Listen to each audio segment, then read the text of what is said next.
The story begins in the majestic Rocky Mountains of Colorado in 1957, where Hope, a young girl, is making a phone call, her voice trembling. She tells the person on the other end that she's at Alpine Lake, a remote youth camp. She says she's recently been having strange dreams, including seeing 7 numbers. Hope then anxiously asks if the person on the other end is in Colorado.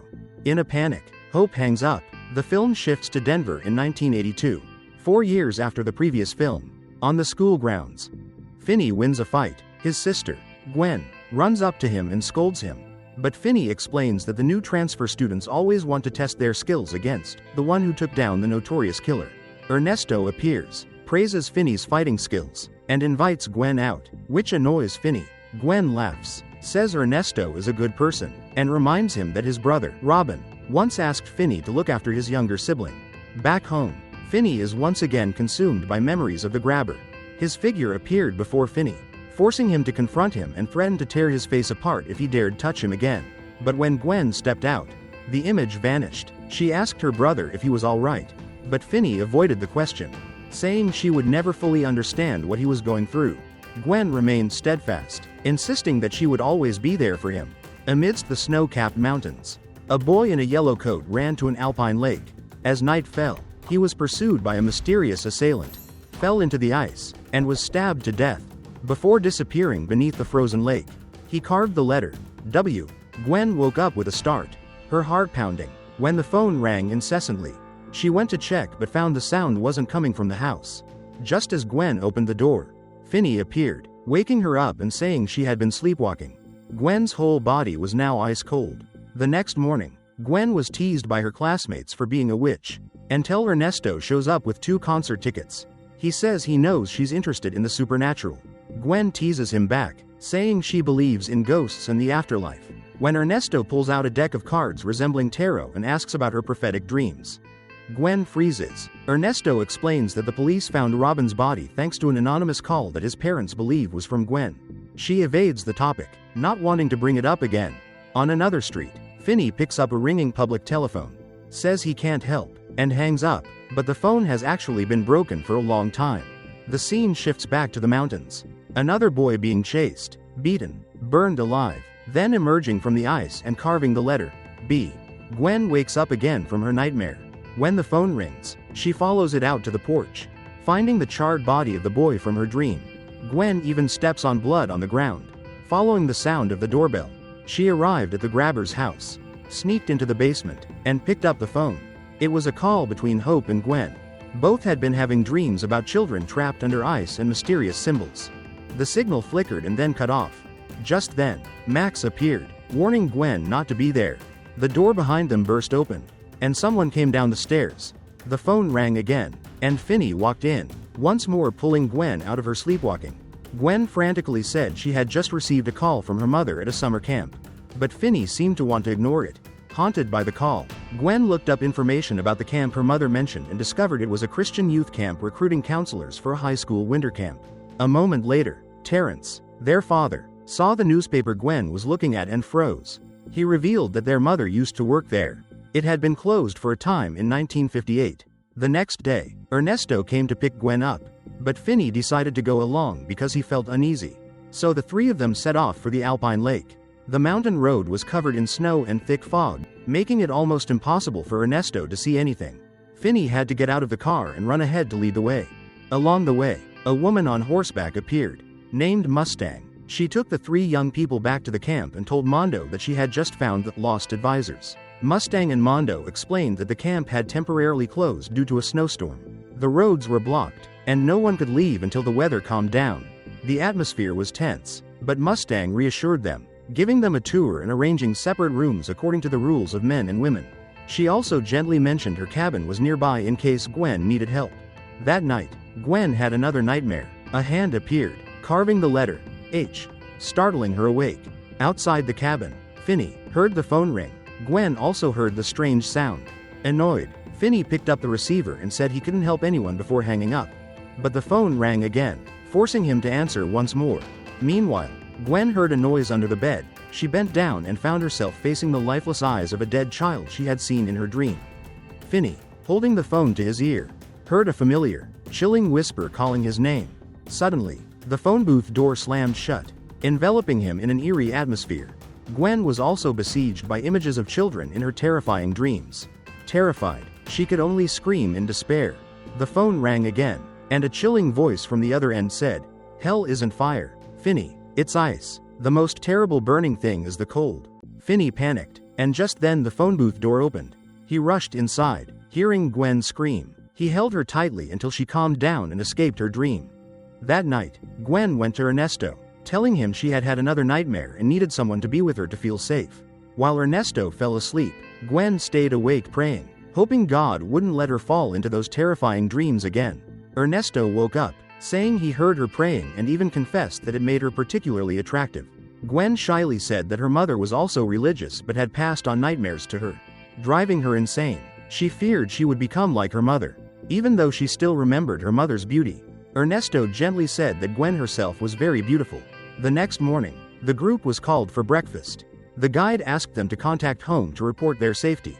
During breakfast, Mondo asked the real reason they were there for the summer run, as none of them had ever been campers there, and there was no church listed on their application. Finney and Gwen decided to tell the truth. They were there because of their mother. When he saw her picture, Mondo immediately recognized her, calling her Starlight, then fell silent when he heard that she had committed suicide 7 years earlier. As Mondo left, Finney mentioned that the broken public telephone outside was ringing again. At that moment, the sound actually rang out. Finney picked up the phone and heard a trembling child's voice saying that she was very cold and didn't remember who she was. Then 2 more voices whispered in succession, and all 3 children were standing around the telephone booth. Finney realized they were all dead and tried to contact Finney. Just like in the first part, he asked if he could help, and all 3 said in unison, "He have to find them." At home, Mr. Terrence worried as he watched the news about the snowstorm and the entire mountain road being blocked. He hurriedly called Jake to ask if the clearing crew could get to the area near the Alpine Lake, hoping to find a way up the mountain to bring the children back. At camp, Gwen researched the Alpine Lake's past and asked Barbara about the old rumors. Barbara responded coldly, saying not to mention horrors in a place meant only for God and good things, and even reprimanded Gwen for sleeping with the boys. That night, Gwen dreamed of her mother again, this time whispering that the numbers in the dream were etched into the lake's ice. The dream distorted, revealing the dismembered bodies of the missing children. Gwen sprang up in a panic, the cabin door slamming open and closing, and the phone ringing incessantly, waking Finney as well. Gwen followed the shadows of the children, leading her to another cabin. Meanwhile, Finney answered the phone at the telephone booth. On the other end, the familiar voice of the grabber stunned him. He sarcastically remarked that Finney had taken too long to remember him, then gave a dry laugh when Finney said he was dead. Ernesto ran to find Gwen but couldn't find her. Gwen then confronted the grabber directly, who attacked her with an invisible force, throwing her against the wall. The guides rushed in and found Gwen thrown to the floor, still in a dazed state, with no sign of the attacker. He even tried to burn Gwen alive. But at that moment Finney escaped from the phone booth and rushed to save her sister. The grabber vanished instantly. The group gathered in the dining hall and acknowledged that the supernatural events were real. Gwen recounted her dreams. The boy in the yellow shirt named Felix, the boy in the white shirt, and the child who was burned alive, Kelvin. Mondo nodded, saying Kelvin's body had never been found. When Finney mentioned the grabber, the room fell silent. Mondo recounted the camp's history. The former camp owner closed it after the 2 children disappeared, but he returned every winter to search for their bodies.